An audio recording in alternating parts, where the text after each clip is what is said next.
Assalamu alaikum. Kırgız eli mamasızlarбы.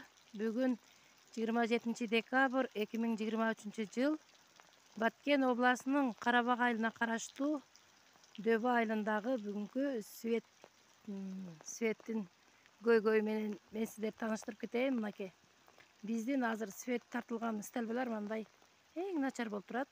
Бул катуураак шаба болсо сынып калышы ыктымал.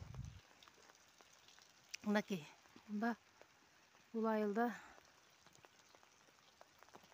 стелбелер начар.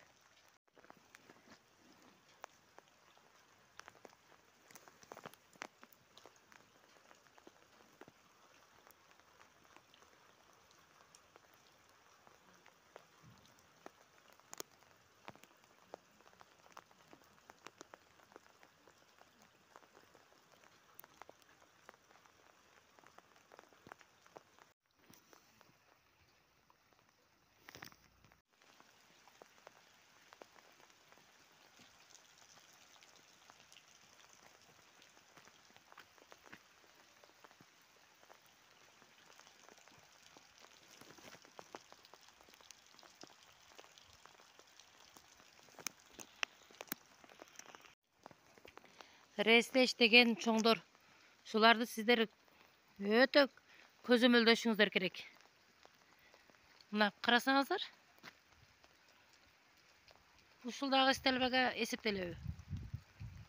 Ташы дагы жок экен. Буга ким жоопкерчиликтүү?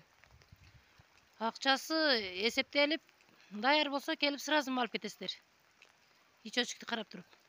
Анан мындай кооптуу болуп турганда стелбелер оңдоп койбойсуздар. Бул ушунда жашаган адамдарга кооптуу болуп турат, жаш балдарга айрыкча. Буга ким жоопкерчиликтүү? Айтканын оозу жаман, ыйлаганын көзү жаман дегендей, анан жаман көрөсүздөр. Мынакей стелбелерин көрдүңүздөрбү?